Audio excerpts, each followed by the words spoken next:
Welcome to Fintech Daydreaming, the podcast that dives into the world of banking technologies and the ever-changing landscape of fintech companies. We bring you real-life examples from global and local thought leaders, as well as experts working within the financial industry, and seek out the best stories from the front lines of financial services innovation, where dreams of industry pioneers meet reality. Hosted by Pål and Ville Sontu. This is Fintech Daydreaming. Hello and welcome to Nordic Fintech Highlights. And you heard me right. To all of you who might be joining from the Fintech Daydreaming channels, I guess you're wondering, what is Nordic Fintech Highlights?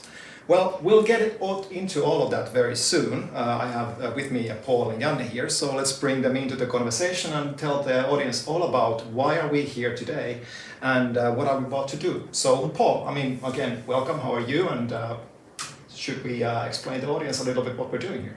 I think we should. I'm good, as always. I seem to be always in top form whenever we're doing a podcast episode. It's the highlight of my week almost. And this time we're here physically together. Indeed. No Zoom, no hiding away in our own little rooms. So that's fantastic. And why are we here? So we have cemented our long-standing partnership with Fintech Farm. We've been working with these guys for, it's close to 2 years now. Yeah, I think it's been about 2 years. We've been in and out helping with some of the conferences here. We've been podcast hosts, so on and so forth. And we decided in the end we are working so well together that why don't we turn this into a real partnership?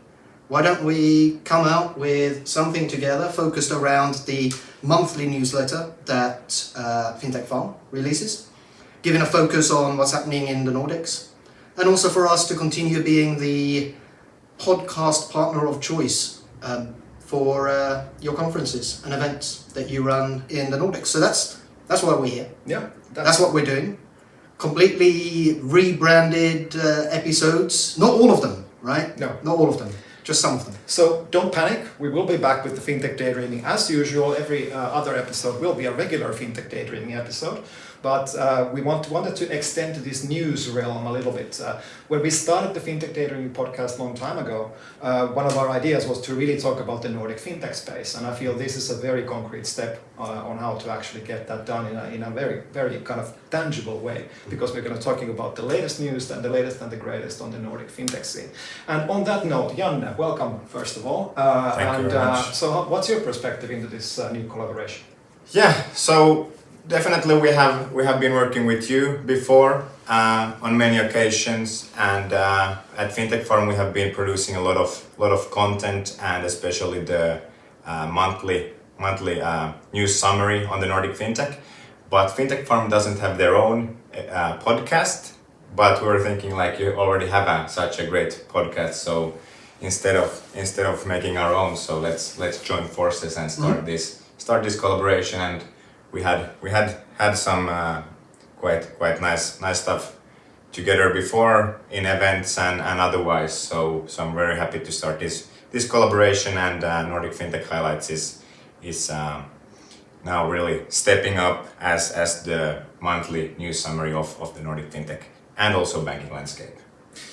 We certainly enjoyed our time at the Nordic Fintech Summits. We did a stage takeover last time. We had a lot of fun times. We did a live episode in the summit.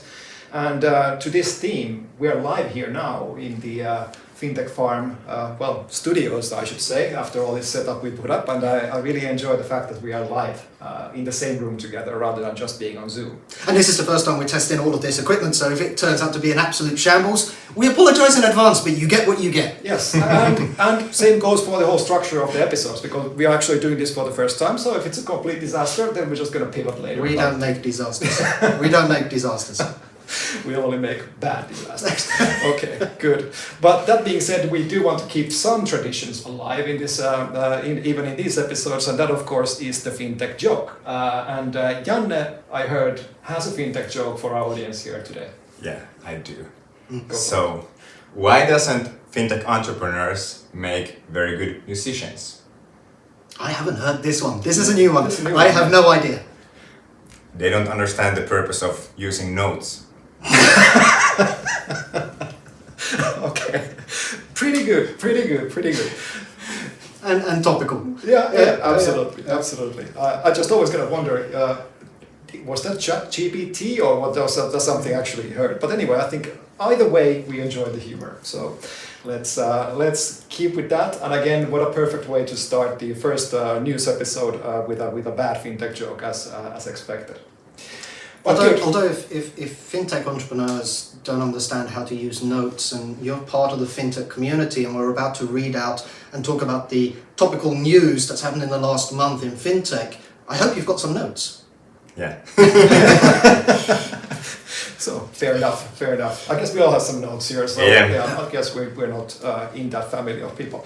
But hey, let's get started. I mean, we promised to talk about the news. We're gonna talk about the news, and like mentioned in the beginning, there is a newsletter by the Fintech Farm, which it's gonna be the structure of this conversation we're gonna be having today. Mm-hmm. But why don't we start with an overview from you, maybe, Janne. So what are the kind of highlights of last month from the Nordic fintech scene, and what have you observed when you were putting together the newsletter? Yeah, so another quite a busy month actually, September. Well, obviously July, August is maybe a bit low season, but now we've seen a lot of things going on. Especially in terms of partnerships, I think there were like 16 quite big announcements. Mm-hmm. Partnerships basically meaning business deals signed, and surprisingly, a lot of things going on in payments. Mm-hmm. Of course, it's not going to change, and especially when it comes to open banking payments. So the open banking space, open banking infrastructure, account information, and payment initiated PISP stuff and things like that. So that's where there are things happening. Mm. Also a few new announcements, a couple of transactions from mostly neighboring countries. Mm-hmm. But then also the funding landscape is starting to get a bit more busy again. Okay, well, that's an interesting observation, because we've seen there's been a lot of stories about the VC money drying up and fintech kind of having down rounds all the time. Is this now changing somehow, or is it? How do you see it? Yeah, so well, there has been talks about fintech winter. Everything has been freezing down in terms of venture capital investments, and at some extent it's true, but the fact is, like 1-2 years ago, the volume was insane. Mm-hmm. You know, if Klarna raised $1 million a couple of years ago in 1 month, so of course if you compare to that, everything looks like crap. But yeah, maybe we're here now. We are here and we're getting close to the normal level.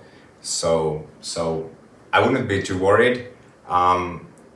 Also, I've seen the trend within fintech companies. The amount of new companies coming to the market has slowed down a bit, and we have more companies in the scale-up phase who already have the product market fit, maybe some revenue, and I think those companies are going to definitely make it. Of course, maybe some discounts in valuations compared to what it was a few years ago, but of course, companies who are on a very early stage on the kind of the razor edge, so it's still not the best time for them, but I'm optimistic about that. But I've got to tell you, I mean, my point of view, and I'm going to be quite strong on this when it comes to funding and everything else. Yeah. I think the current situation we go through is for the better. I think it's good. I think it's needed. Yeah. I worked and lived through the dot-com boom. You and I enjoyed the whole blockchain boom, so on and so forth. I mean, this is cyclical, and we see this all the time. When there's a boom, valuations go sky high. Yeah. At some point in time, the bubble bursts, and like they say, right, when the water goes down, you see who gets caught without trousers on, right? Yeah. And so therefore, I think one of the good things about this is it's now forcing the fintechs to actually have a much better prepared business case, much better prepared value proposition. They have to think about it a lot more. They have to fight a little bit better to get their funding. And it's no longer just about, virtual made up valuations. It's actually based on hard, true facts. Yeah. And I think it's good all around for everybody. That's my view. Yeah.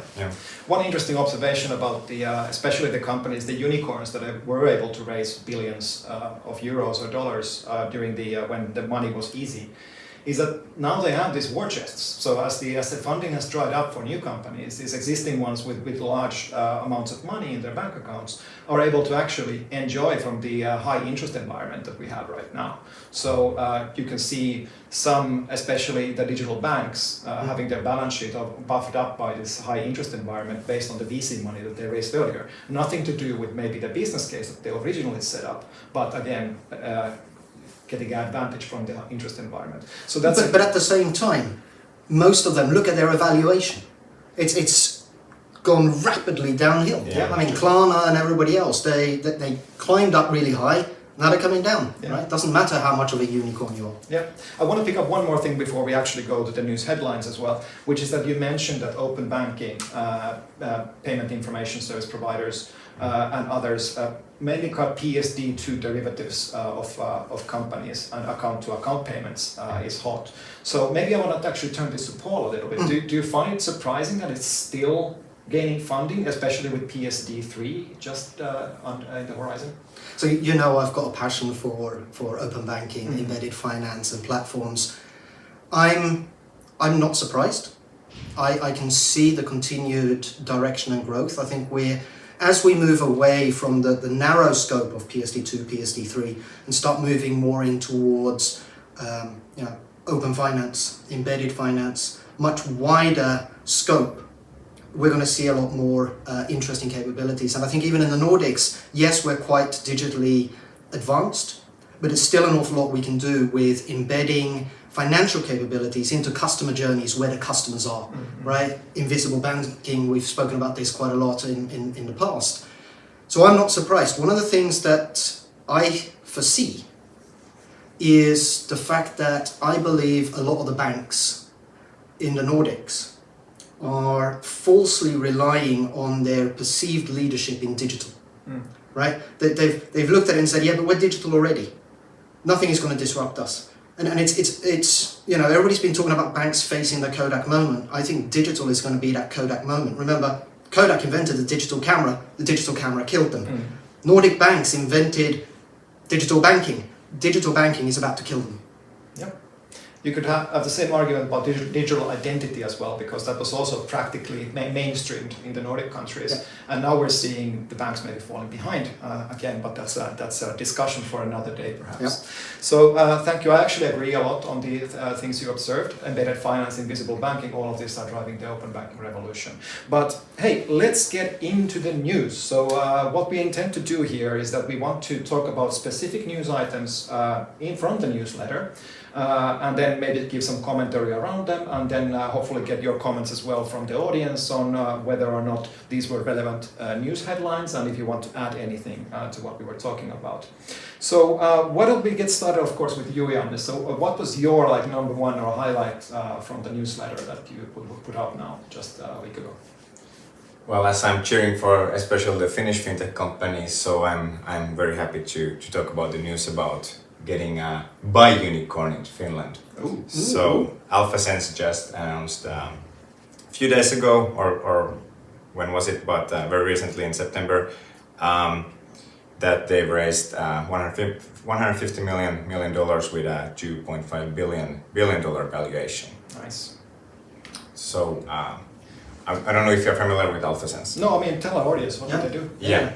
So I think it's nicely put. They say it's the Google of investors, but yeah, surprisingly, it's an AI company working a lot with natural language processing, and the idea is that they have a search engine that searches for unstructured financial data. So basically articles and written financial statements, and they pull together, crawl the data, and put the numbers into a nice format. And it's been used first with a lot of investment bankers, so getting data to support investment decisions, also M&A, but now also more and more like in also benchmarking other businesses. And it's a Finnish originated company, but they have their engineering nowadays in Finland and India, but basically all the business branches and all the customers are in Wall Street and London, so it's has turned a bit American, but it's a Finnish-based company and doing really well. They've got funding from Goldman Sachs earlier, which was their customer. I think they have like 70% of SP 500 companies as customers already, or something like that. And Capital G from Google has been investing in them. Really big focus, clearly on AI and more investors coming in. So that's been a really well, they were making AI for quite a while ago before it was super trendy, but it seems to be paying off. Yeah, talking about cyclical things, the AI seems to kind of take full circles all the time, and Yeah. now we're kind of on the peak again due to the ChatGPT and generative AI.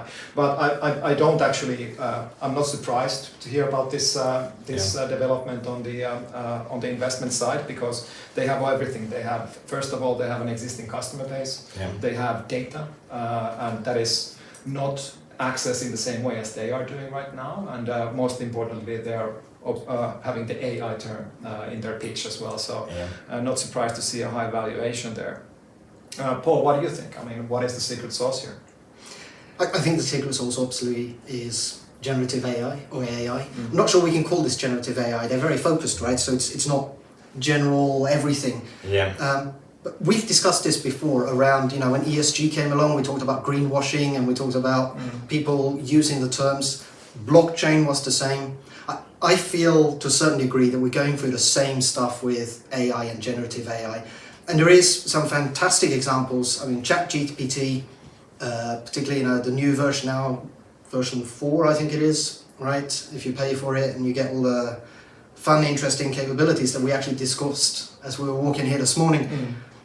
It's great, but at the same time, one of the things that concerns me when you start taking AI capabilities like this and bring it into a regulated business environment, you still have the problems with hallucinations. You still have the problems with, validating the data. Still have the problems with being able to have full transparency on how the AI came to the conclusion it came to, etc.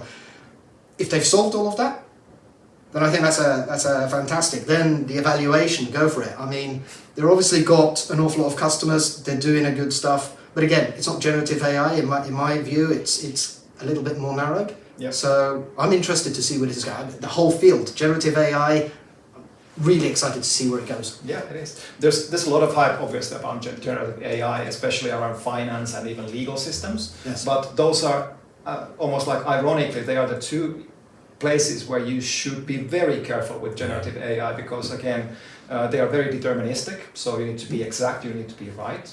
And there's this many times this story from the US gets referred to when talking about ChatGPT and its usage, especially in legal setups, is that there was this lawyer in the US. ChatGPT lawyer. Yeah, yes. Exactly. So he's famous. So he was using ChatGPT to maybe shortcut the process a little bit, and it hallucinated completely bogus reference cases, and he got caught with that. So we don't want that happening with our finances. So it's interesting to see if they're ever able to solve this hallucination problem, because the hallucination stuff actually is part of the reason why it works so well it does, because the way the hallucinations come about is that they combine from different sources, and then they come up with some kind of a joint truth from these different sources, which might or might not be true, but at the same time it is potentially something completely new. So it synthesizes existing data and invents something new that might be actually tangible. So I think kind of finding ways to talk to these AIs and being able to interpret what they're saying and then validating that from a separate source might be an interesting way to see this moving. Well, the only hallucinations that I can fully support is if ChatGPT starts saying that Fintech Daydreaming is the best podcast in the world, then we'll go with that. I mean, that's fantastic. Anything else, be careful. I mean, we already ranked like top 20 in the world by one list at least. Yeah. So I mean, we're on our way. We just need more data out there to support the hypothesis. Yes. So I think that's the way to go. But good. Any final comments on Alphasense before we move on to the next one? No. Okay, good. Yeah. So I think Paul, you also picked a story from the newsletter. And I think you went with open banking. Of course I did. Surprise, surprise. Open banking. Actually, like you said, there's been an awful lot of interesting stuff happening around open banking in the Nordics. And I think we're going to continue to see this, particularly as people are interested in getting better financial capabilities. I think we're still on this journey, even in the Nordics, around financial literacy, mixed with digital literacy, and being able to gain more insights and value from your finances, right? And I think open banking is perfectly positioned for that in the Nordics. And I picked up one of the news articles around Enable Banking. Now, Enable Banking in the Nordics are doing great work already around aggregation of financial capabilities. And let's be honest, open banking is complex because all the banks, although they're mandated from a PSD2 perspective to put out APIs, they're all bloody different, right? They're not following a standard. So you need to have certain people that help with that aggregation almost, that says, well, we can aggregate the PSD2 APIs and other APIs, and we can combine them to create capabilities that we can then issue out for embedded finance, or, you know, it's almost on that cusp between banking as a platform, banking as a service, you know, capabilities. And Enable Banking sits quite nicely in that space, and it's been fun following them. You know, they're a Nordic company, so you always want to follow them anyway and give them some credit. Now, they've partnered with CRIF, which is a Italian company. Quite interesting. CRIF has got a sideline organization called Strands. That they sort of marketed as two separate organizations, but actually, if you look into them, they are daughter companies, parent companies, whatever you want to say. Okay. But they as well have got some interesting capabilities, predominantly around, you know, the journey of PFM, around, you know, personal financial wellness, customer engagement. And this partnership is enabling Enable Banking to take advantage of the capabilities that CRIF and Strands have got to enrich their services and capability. And I think that's going to, you know, particularly in the Nordics, it's going to help to grow Enable Banking. And I wouldn't be surprised if they don't turn it around as well and say, well, we can take the capabilities from Enable Banking. I mean, they are already global, but push them back towards CRIF customers. And we had Sarah from Enable Banking earlier on the podcast as well. We did, yes. Yeah. So please go back and see that episode, of course, if you want to know more about what they're doing and how they're building these ecosystems for financial services. But I want to come back to one point. This discussion about all the banks having different APIs to the PSD2 regulation, because the PSD2, again, it enabled open banking, but also did not make any technical standards or any type of standardization on the APIs. So that created this fragmentation where all the banks created their own stack and created this market opportunity for aggregators. The banks have been discussing this ever since. Should they actually standardize those APIs? And then therefore maybe diminishing the business case for these aggregators in the future if you have unified APIs across the banks. I mean, how do you see this? Is there going to be standardization? I disagree with that completely. First of all, I think we need standardization. I think the whole banking industry needs standardization. I'm a big fan of BIAN, right? So it's bringing an industry framework to banking. And if you use BIAN, it goes all the way down to defining APIs for you. And I think it will be fantastic to have the banks aligning with that for us to get standard APIs. I don't think it's going to diminish the aggregators. I mean, pure aggregators to a certain degree, yes, but people like Enable Banking and others who actually bring added capabilities to the journey, the fact that you are unifying the bank's APIs just makes it easier. Most people are, when you're looking at embedded finance, true embedded finance, which is embedded into customer journeys, it's not about calling one API, it's about calling a process, or it's about calling a capability.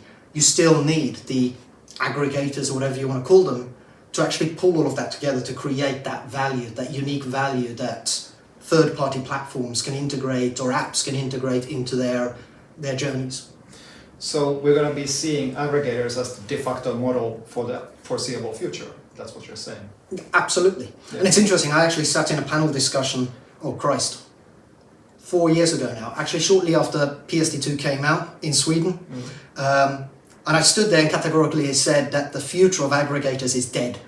I said there's no business value in this, and I now have to eat humble pie because it's actually turned out that it's a fantastic good value proposition and business case. But if you're doing much more than just aggregating basic PSD2 capabilities. Yeah.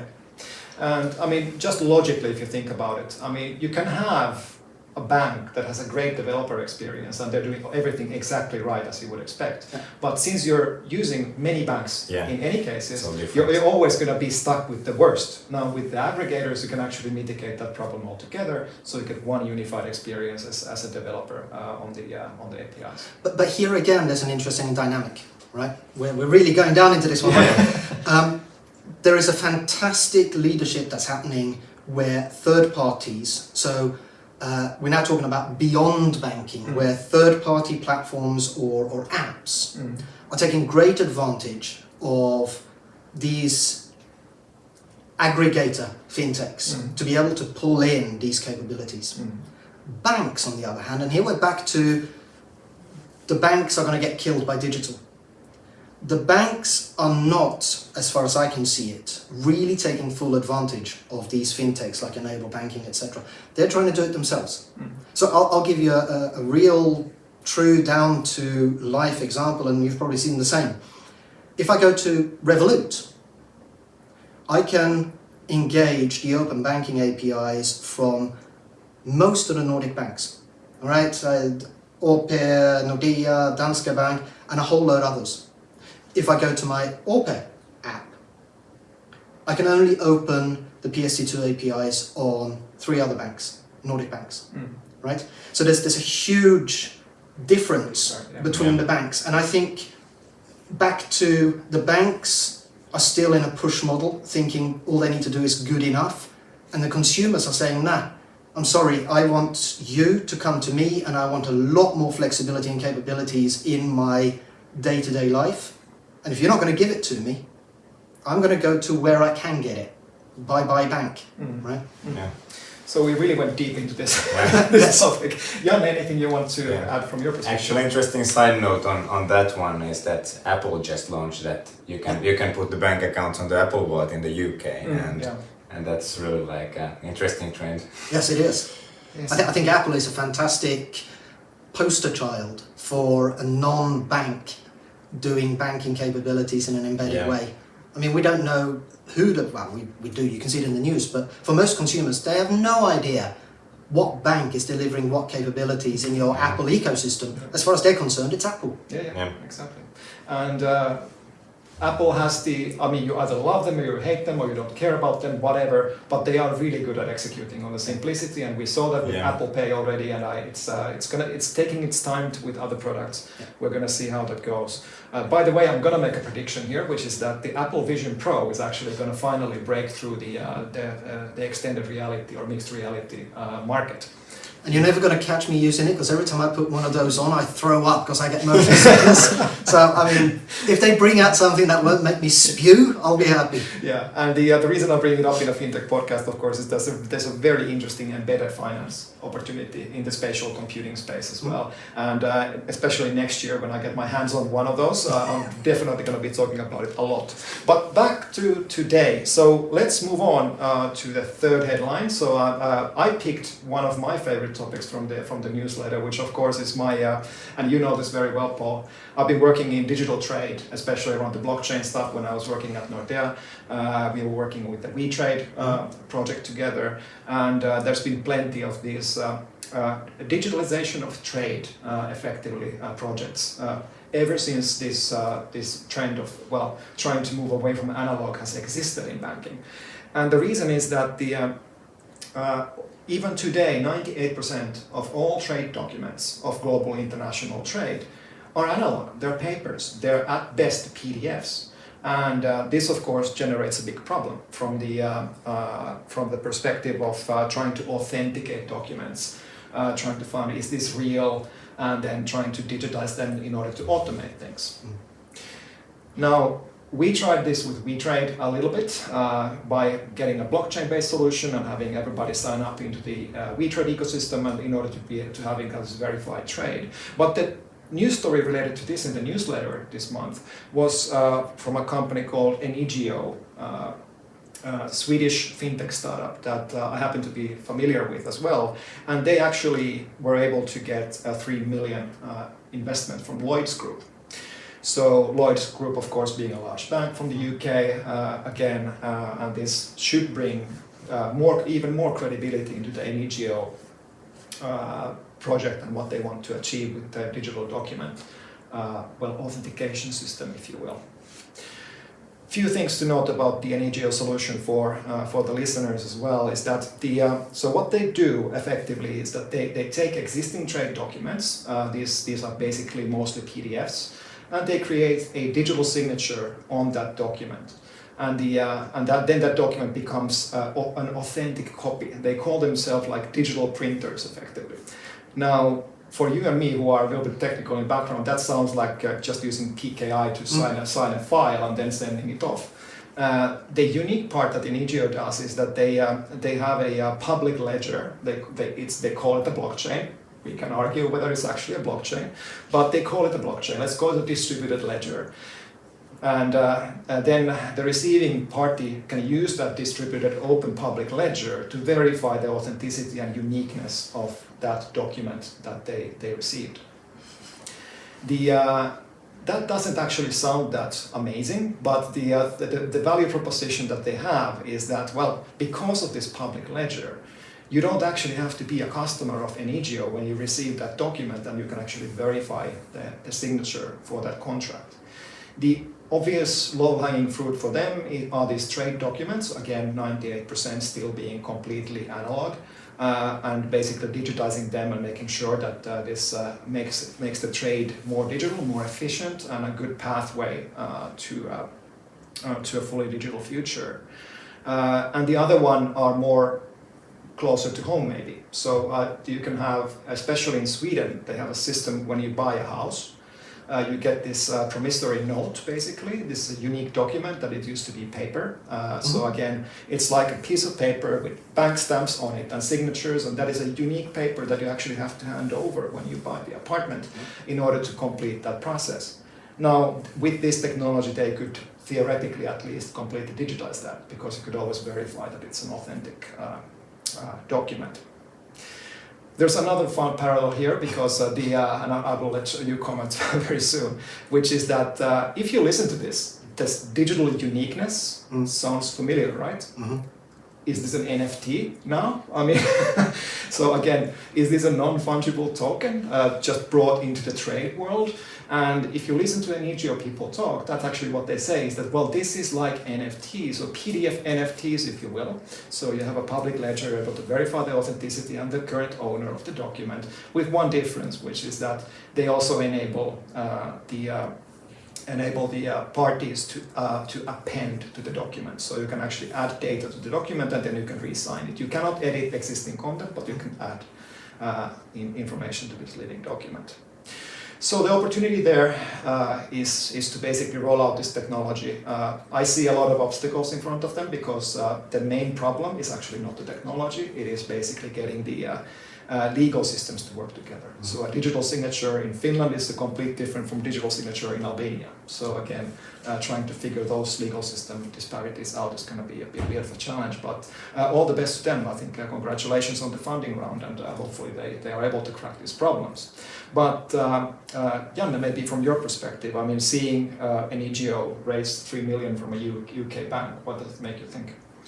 Well, yeah, I've been always saying that if you want to make a successful fintech company, it's the hard way is to go somewhere where you have to find, you know, thousands of or millions of end users and try to figure out how to monetize on them, because at the same time there are financial institutions who are spending $1 billion a year for, you know, stupid backend processes and paperwork. So let's rather go there, and here we have a case where we can see on like digitalizing traditional stuff what people in the back office are doing. So it's a great example of fintech companies in the backside.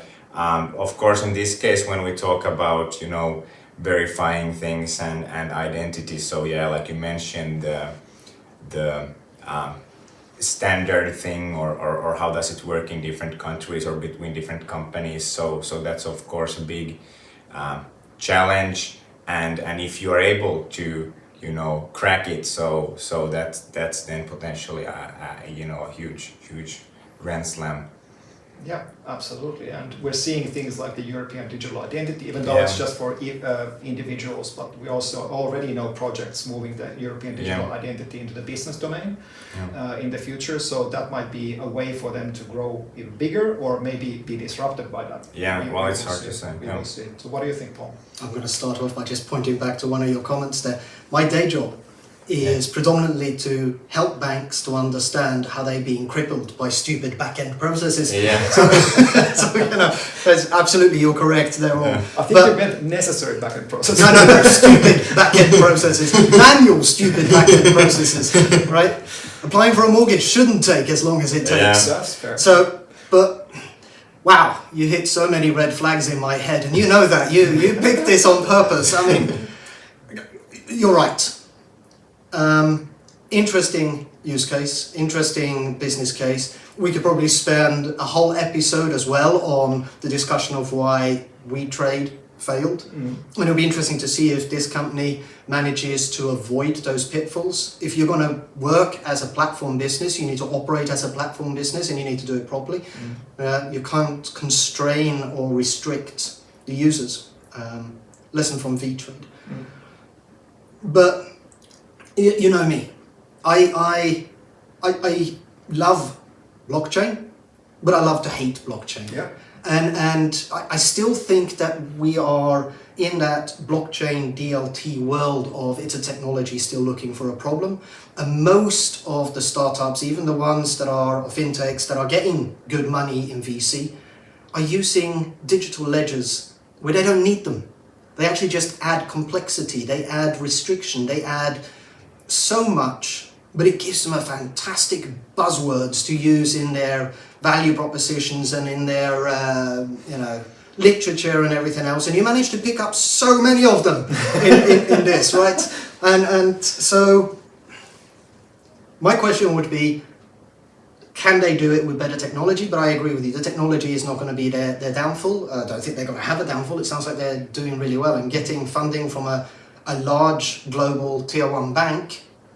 That sort of sets you on a good train towards success, right? Yeah, and by the way, they also made a press release just a week after that they actually got their technology to work within Lloyds for signing trade documents. So they are also working with Lloyds, which of course is fantastic news for Enigio. Now, when it comes to technology, I think what we should do is we should get Patrick, who is the CEO of Enigio, my former colleague from Nordea. So maybe we should try to lure him into the podcast and have a bit of a talk. I think we should, yes. Indeed. Greetings to Patrick, by the way, if you're listening, or anybody at Enigio. We love you.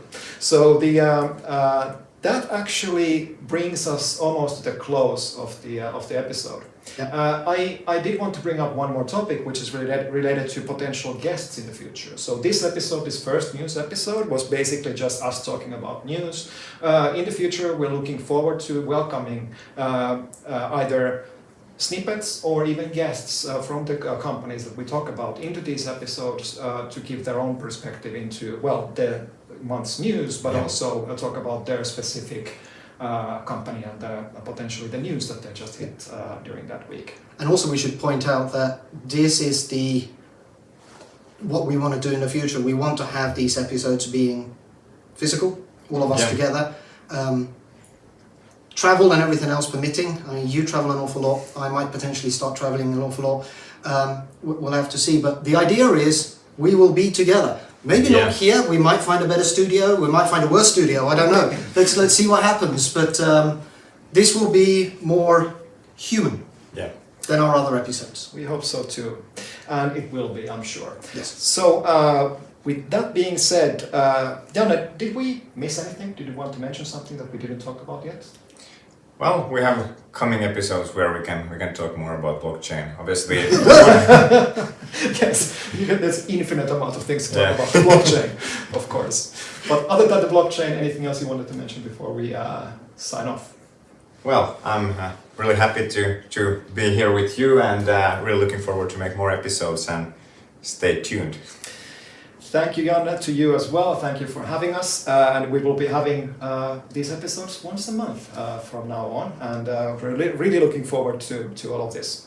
Now, with that being said, please reach out in the usual channels. So we'll get the usual podcast ending credits here, which is basically comment, rate, review on all of the platforms. Subscribe on YouTube, especially if you enjoy watching us rant here in the live studio, for example. And send us a note, send us comments, let us know, did we do well, did we do bad, what do we need to change. We're really welcoming all the feedback that you have from our audience. Now, with that being said, this has been Nordic Fintech Highlights. This is Fintech Daydreaming.